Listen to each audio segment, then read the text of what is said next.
Yeah, we got some work going on today. Yep.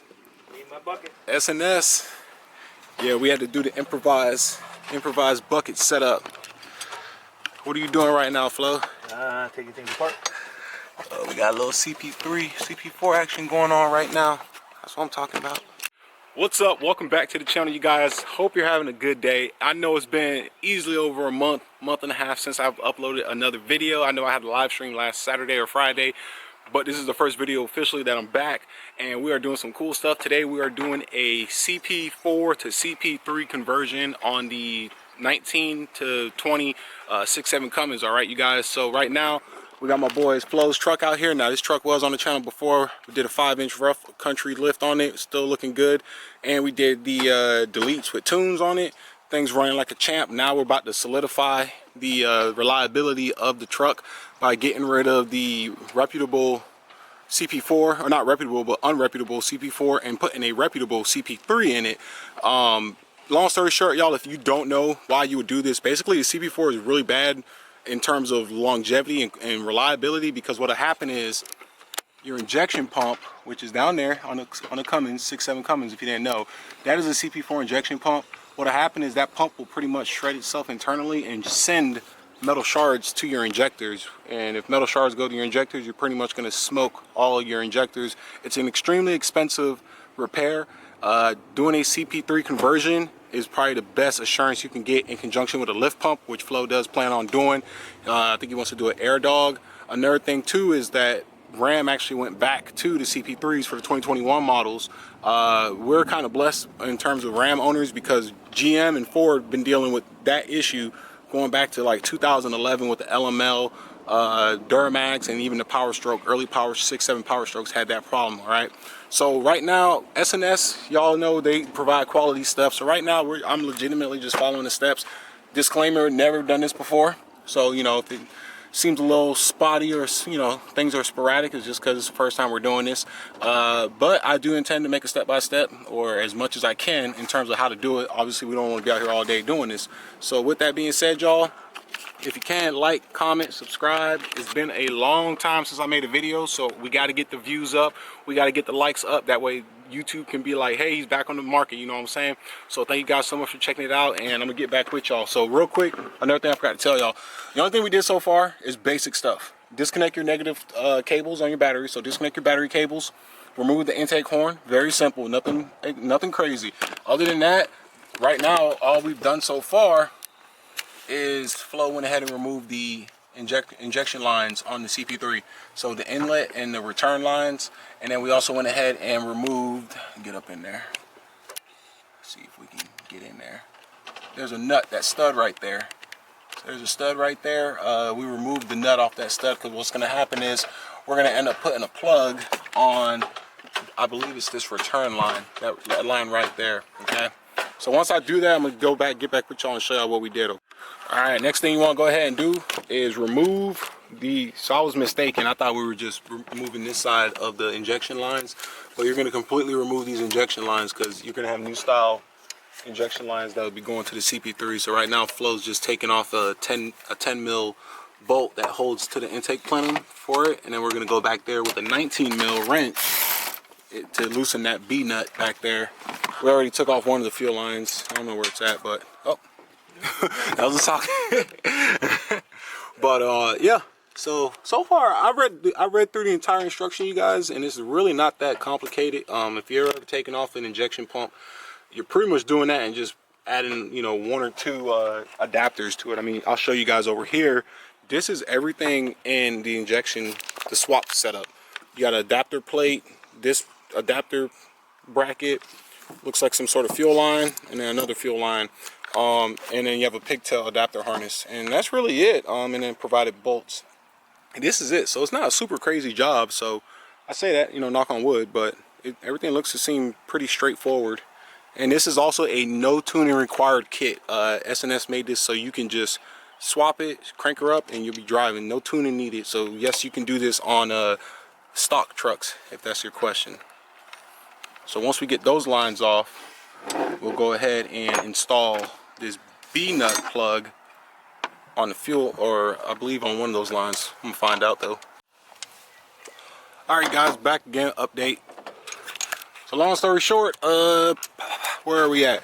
We went ahead and removed the OEM high pressure and low pressure fuel lines. Low pressure lines are going to be the ones he's holding that he just moved. The soft lines and the hard lines are your high pressures.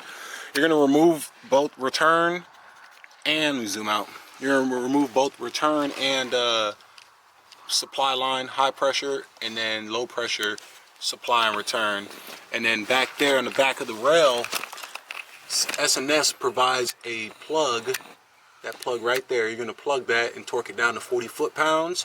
And then the front one, they give you a rubber boot plug to cover the rail until you install the hard line, just to prevent dirt from getting in there. So now what we're doing, what are we doing now? Oh yeah, he's going to remove that right there. We're basically disconnecting the tail support of the CP4. Remove that guy, and then there's 2 8-mils right there.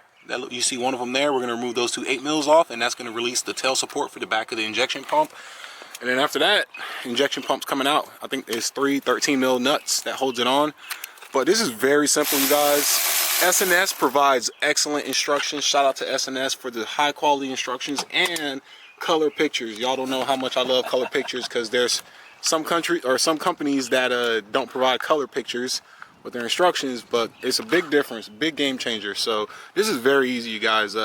Does not require a lot of mechanical experience. If you guys got a 19 and 2020 Ram 6.7 Cummins, man, if you think you can tackle this, trust me, you can. It's not hard at all. The dual fueler job on that truck was 10 times harder on that truck than it was what we're doing right now. So everything's going good. So yeah, update. All right, so we went ahead and took off the tailbone for the back of the injection pump, which was right there. It's not there no more. It's right here actually. So we took that off. Next thing we're gonna go ahead and do, or after I did that, we went ahead and took off the ECU front connector. So that is your ECU right there. You can see there's a rear back there, and then there's a front plug. We went ahead and unplugged it, and we have it sitting back there. And what that does is it allows better access to remove the 3 nuts holding the injection pump in. They do tell you that you can bend your 2 power steering lines down there. They actually tell you to bend them, push them back. You're going to push it towards the driver's side wheel. What that does is it gives you more clearance room, so that way you can actually access the nuts for the injection pump. So basically what's going to happen now is we're going to take those 3 nuts off and pull the injection pump back that way. And I mean, after that, the pump's out. All right. Oh, you went and got it? Yep. Nice. All right, good. All right, so we got the nuts off. That O-ring is gonna hold it on tight. I get violent with it. Yeah. All right, just gave it a little can of man. She's out. Oh man, I'm all tangled up. CP4 is officially out, y'all. Now, we'll go ahead, we're gonna make sure you keep the O-rings on there because we're gonna reuse them. The next thing that we do, it tells us to remove the studs that held the CP4 in place. And then after that, we're gonna remove the ECU, because the ECU will get relocated. I think it slides back or something, I don't know. But yeah, so she's out. We also gotta look for one of the nuts. We dropped one of the CP4 nuts, so we gotta look for that because I'm pretty sure we reused the nuts. So, all right, progress. All right, so pump's out. Next thing we're doing is Flo's removing the studs off of the case housing. So we just use channel locks. There's 3 studs that you have to take off that the CP4 mounted to. You're not going to reuse them, so don't worry if you strip them out. We tried a double nut trick, but it wasn't working, so we just got some vice grips and vice them off. Once you get them loosened, you can just get some pliers and just twist them out. But yep, because you get new over here, which I'm assuming you have new hardware, mountain hardware for the new injection pump, CP3. So it's really smooth, really smooth. All right, so we're down here. It's hard to see, y'all, but ECU is disconnected. The ECU has just what is it, 2 or 4 10-mil bolts that holds the ECU to the ECU mount. We already took those off. You can see that ECU right there, and then behind it is 4 ECU bolts that hold the ECU mount. So we're completely removing the ECU mount because we're going to be, I guess, using the supplied one. So we're just getting these out of the way. All right, so we went ahead, we took out the original ECU mount. Only thing you gotta do is swap over the little bushings.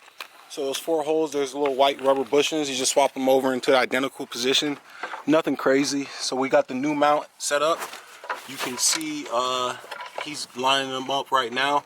All the bolts are reused, and you put them back in the same position you had, and then you torque it to 18 foot-pounds. But it is important that you transfer those mounts over, because if not, your ECU is probably going to take a dump, because there could be nothing to absorb the shock. So that's all we're doing right now. Then we're going to remount the ECU to that and go from there. Get that. All right, y'all. So we're about to go ahead and torque the adapter plate. Let me say it real quick so I can show them. Okay. I was going to say, could you see it down there? All right, you guys. So this is the adapter plate that goes on there for the CP3. It comes with 3 countersunk bolts that you're going to go ahead and torque with a 5mm Allen head to 18 foot-pounds. So we're going to go ahead and torque that, and then it also tells you to place some thread sealant on there. I know it's red Loctite, but whatever, it'll be okay. So obviously when you torque it, you want to start, I like to start in the middle of wherever I'm torquing. That's going to be on YouTube. I like to be in the middle. There we go. Let me just go ahead. Start from the middle and work your way out, because there's 3. So I start in the third, middle, or the middle one. Boom. We'll go to the top.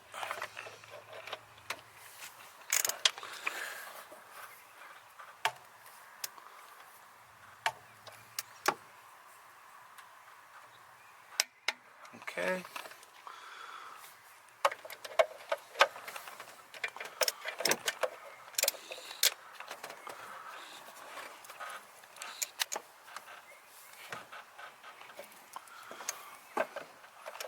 It's very important you torque this to the spec. Do not just crank down on this with a impact, because you're going into an aluminum housing, and it's very easy to strip out an aluminum housing, and that's a whole can of worms you don't want. So we just torqued that now. So next thing we're going to do is install the actual injection pump.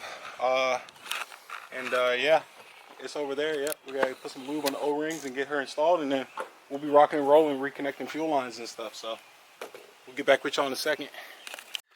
All right, well, after 2 grown men attempting, Flo finally got it in. It's heavy. Take your time, be patient. You might have to pull it out and pull it in a couple times. You might even have to turn the little cogwheel on it. But take your time, be patient. A note to take note of on these 5th gens, that little piece right there sticking out of the block with the threads, it does state that you might have to shave that down a little bit if it interferes with the pump installing, or once the pump's fully installed. But it also does say once the pump is bolted to the frame that it shouldn't contact it. So, but if it does, you definitely want to shave that down a little bit. This one should be good. Get in there, but yeah, it should be good. So we're gonna line the holes up and slap the bolts in, hard mounter, and keep going. All right, next thing we're doing, we got the pump mounted. It's fully torqued down, 28 foot-pounds. We reconnected the front ECU harness, or ECM harness, put the 2 8mm back on there. Next thing he's gonna do is that feed line that we connected to the fuel pump originally, down or from the filter, he's connecting it to the CP3. All you do is push it in. Once it's fully in, push that blue tab in, just like that. Boom, boom, done. So now that's connected. The next one you'll do is let's see, the return line. So you hit the return line. So that guy there. Looks like we use the black line. This guy, oh, maybe not. Oh, Lord. I got to figure out where that one came from, but we'll find it, and we'll install it up there. Alright, so one thing we figured out was you actually end up reusing your stock return line, or yeah, the return line there. So Flo just went ahead, hooked it up to the top side of the CP3, bada boom, follow it, and you can see where it leads to back there. We got that on. The next thing we're going to do is install the fuel return line. Yeah, no, yeah, the factory one, you can hold it. Yeah. Oh, next thing you got to do after that is install the supplied metering unit extension and route under the high pressure outlet fitting. So the pigtail that we got, basically. So you want to grab that black pigtail over there. So we got the black pigtail. Looks like we're going to just plug it up into the extender. Yeah, we just plug it up into the OEM one right there. and then plug it up into the CP3. Yep.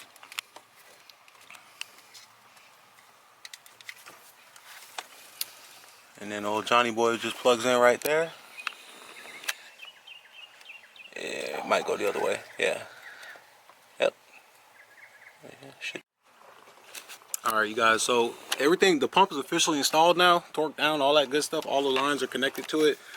We connected the high pressure fuel feed line going to the fuel rail. Everything's done. Basically, this point now, you just button everything back up to the engine, put the intake manifold on, reconnect your boost pipe, elbows, all that crap, you know, dipstick, whatnot, and then from there you just do a leak check. So basically what you want to do, don't start the truck, but just turn the ignition to the on position, so that way it primes the fuel pump turns on, and when the fuel pump's running, you're basically up here just looking for fuel leaks. That's essentially what you're doing. When you go to start this pump is not pressurized, so it will take a little bit of time before it cranks up, just because it has to build up the common rail pressure and injection pressure to start the truck. I think it takes like, 24,000 or 30,000 psi is needed for these trucks to start, so it'll take a little bit to start it. Don't think you broke something. Just, you know, 15 seconds on, 10 seconds off. Don't burn up the starter, and you should be fine. All right, y'all, we back. We got the engine buttoned up, minus the shroud. So now you're gonna go ahead. Flo's gonna go ahead and hit the ignition, so that way the engine primes itself. But don't start it. Obviously, it's gonna prime itself. All right, it's priming itself. Can't really hear much, but what you're doing is you're looking for leaks. And we're looking for leaks. We don't see any leaks. At least I don't. So we're good to crank her up. Go ahead, start her up. Again, it's gonna take a bit of time. And there we go. She cranks up. And if you knew, if you would have leaks, if you had a fuel leak, your idle would be very choppy. It wouldn't be smooth like this. Like his is super smooth, and I don't see any leaks, so that means this is a successful installation. As long as you follow the instructions, you won't have to worry about nothing. You know what I'm saying? Very good kit to install. Your engine sounds quieter, or is it just me? Nice.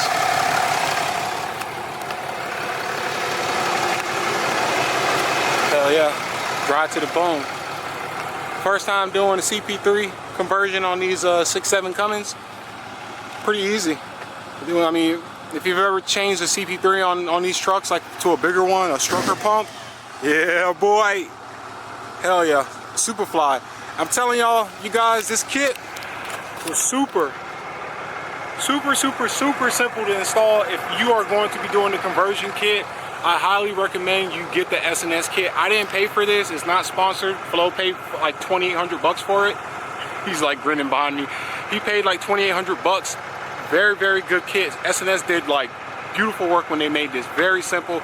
It took us what? How long it took us, Flo? Like 3? Probably like 4 hours? Yeah. About 4 hours, and that's what does bullshitting and, you know, me filming and stuff. So it's good, man. It's good. So thank you guys so much for checking out the video. If you got any questions, like, comment, subscribe, please. We were roasting in the sun for this video, so make sure you smash the thumbs up, get the video likes up. That way YouTube can pump this video out to people. Y'all don't understand how much I appreciate it. You guys, thank you so much. Feels good to be back. Be on the lookout. We got a lot of great content coming to the channel, a lot of new things and new ideas that are going to be coming to the channel. I think you guys are going to really enjoy it. So until next time, take care, be safe, and peace out.